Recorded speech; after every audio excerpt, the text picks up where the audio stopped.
Hey gang, welcome back. It's the month of May, and this month we're learning about confidence. That's living like you believe God is with you, and He is every day, all the time.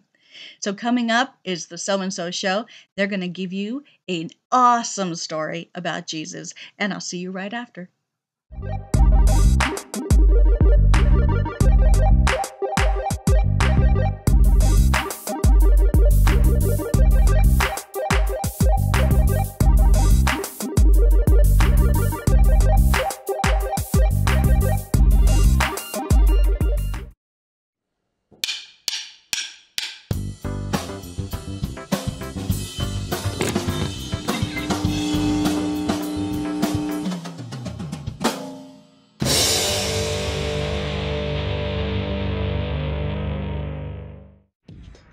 What's your default mode?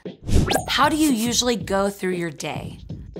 Maybe you run on autopilot, checking off each part of your routine. Maybe you're always set to bristle and get annoyed when things don't go as planned. Maybe you get stuck every time you have to make a choice or try something new. Each of us is wired to respond differently to the things we face each day. But there's one setting we can all choose. If you follow Jesus, you can be certain that God is with you every moment of every day. That means you can take on life with confidence. When you live with confidence, you don't go on autopilot. Instead, you keep your eyes open to see what new opportunities God will bring. Instead of snapping when something unexpected happens, you rely on God to help you respond with kindness and creativity. And when you face tough choices, you rest in knowing God is right there with you, no matter what happens. Confidence comes from putting your life in God's hands and remembering you have a Father who loves you. When you live like that, others can see God at work in you. That's why confidence is an amazing way to worship God with your life. Because worship is about more than just singing loud. It's all about living loud.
say I'm loved, and I know you mean it.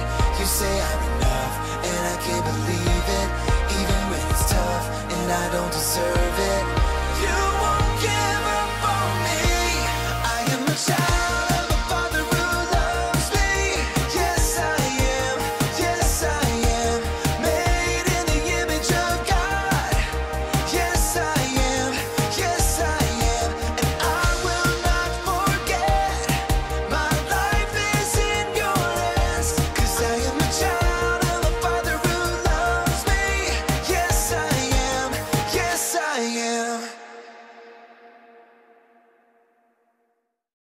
You know what I don't understand? Banana peppers. I mean, who wants a banana-flavored pepper? Oh, John. Did you see? Yeah. Oh. Oh! Hey, hey! Oh. Hey! Oh. Ow! Ow! Stop on coins. Oh. Wow, look at this! We're gonna be rich. It's sore. Oh.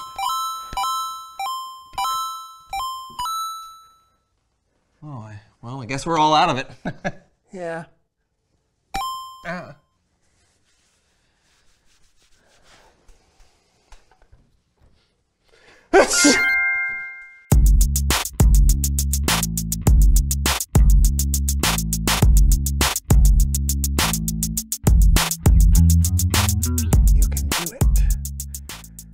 You can do it.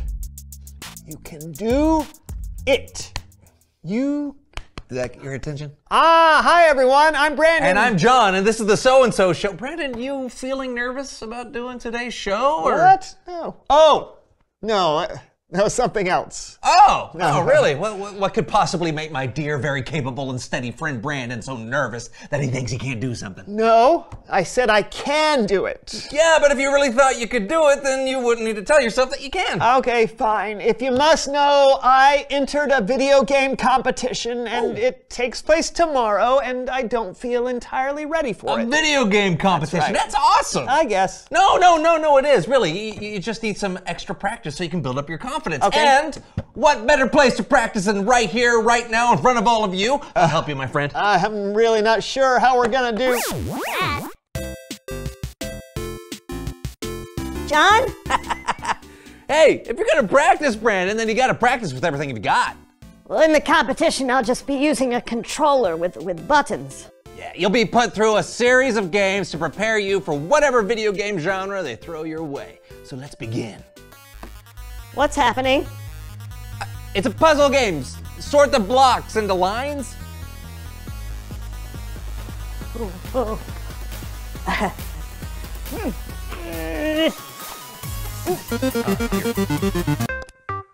Oh, this is more like it. Whoa! Hey, there's a dog. What do I do? Give it treats. Okay. I did it! Uh-oh, it's the boss of the level. You have to defeat it.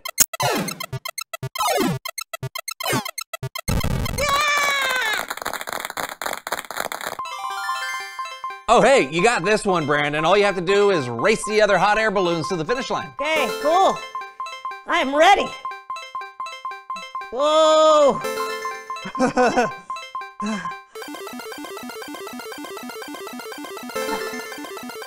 Oh, I just need a little more fuel. Brandon? Brandon? It's Bible story time with Kellen. Brandon?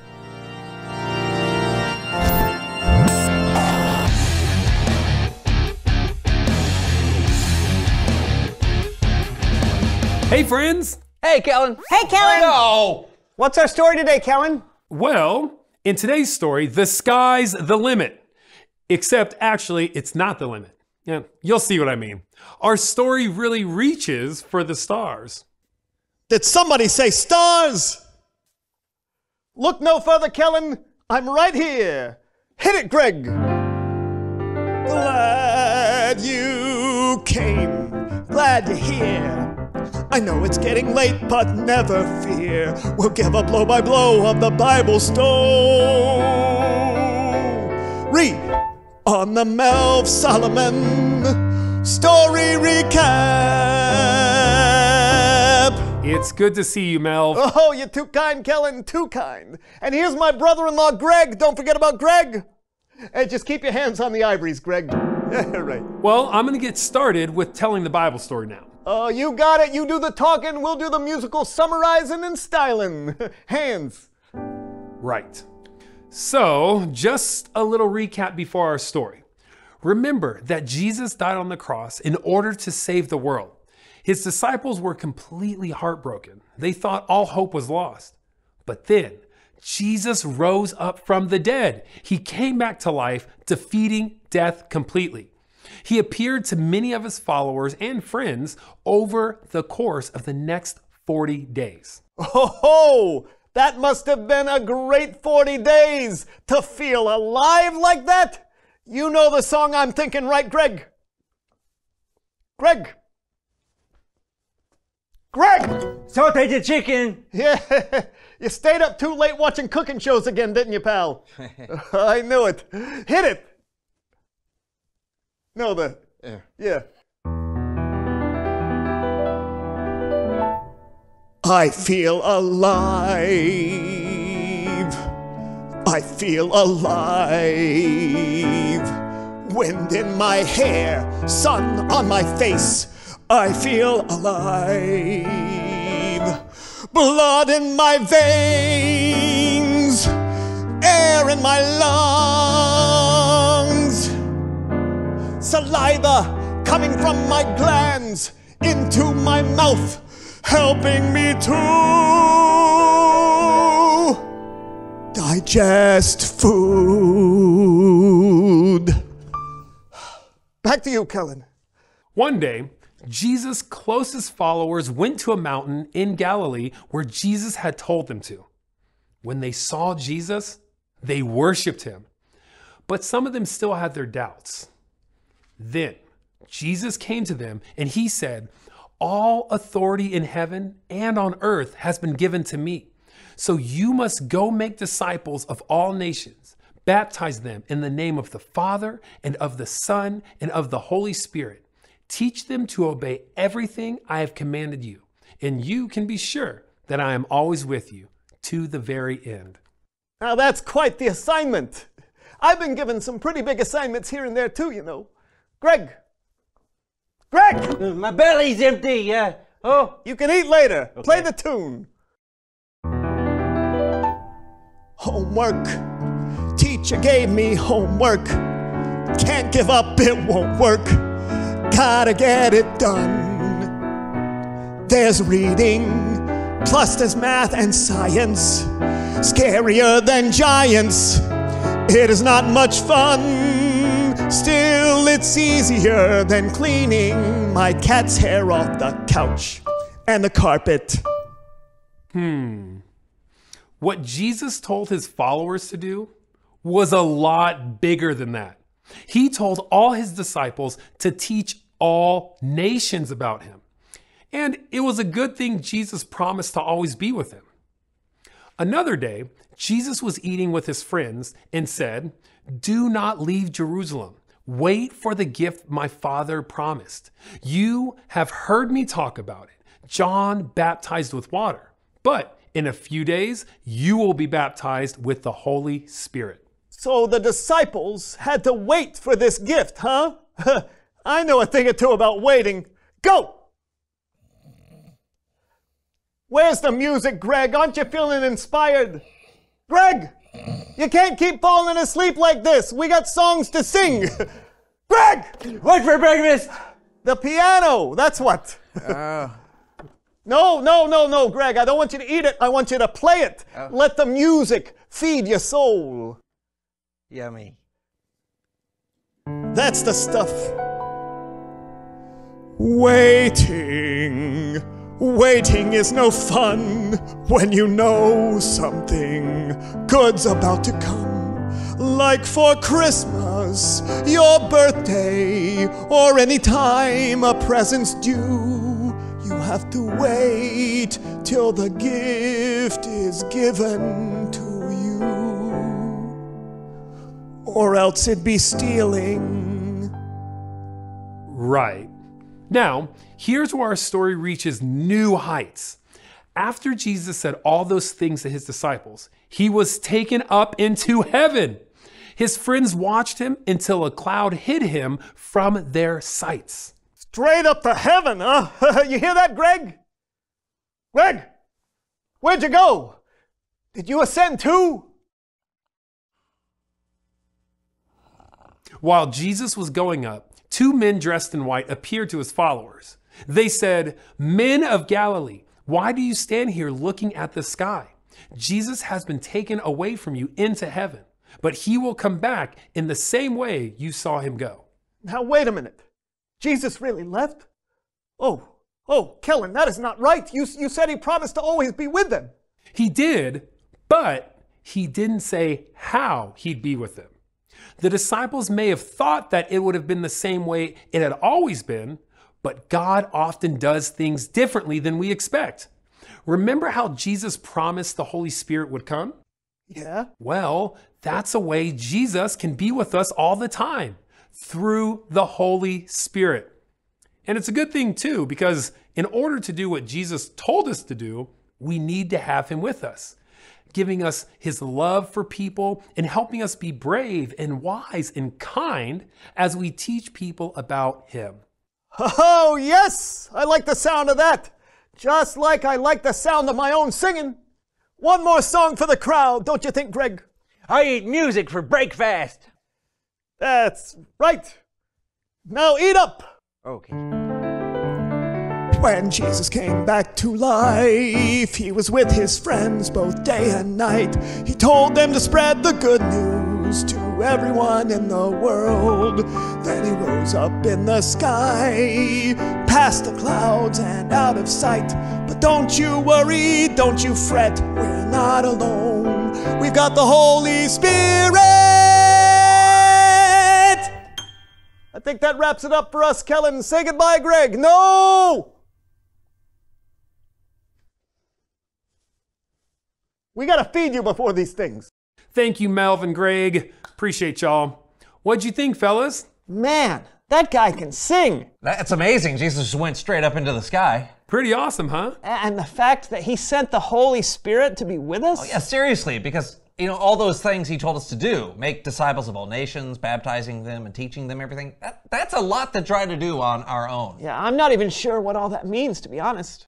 It means we tell people about Jesus with our words and with how we live our lives, especially our actions.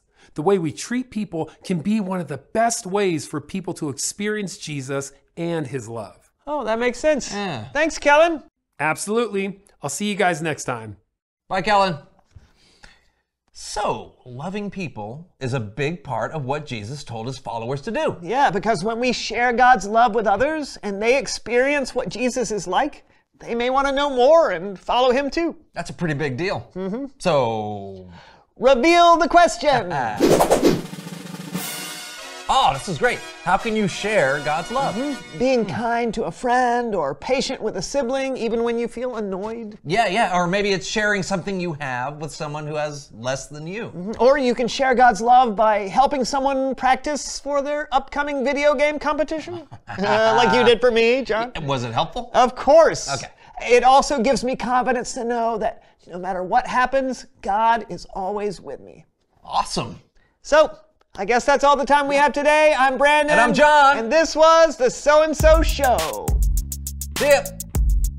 Do they wave back to us when we wave? Yes. Oh, okay. Of course. See, there's Jonathan. Uh-huh. Start. Yeah. Jump. Jump.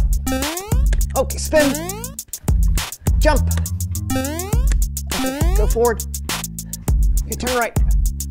Turn right. Jump. Jump left. Forward. Stop. Okay, that's not working. Okay, one more time. Forward. Stop. Okay, I think the controller is not matching up with you. Jump. Robot. Robot. Okay, chicken dance.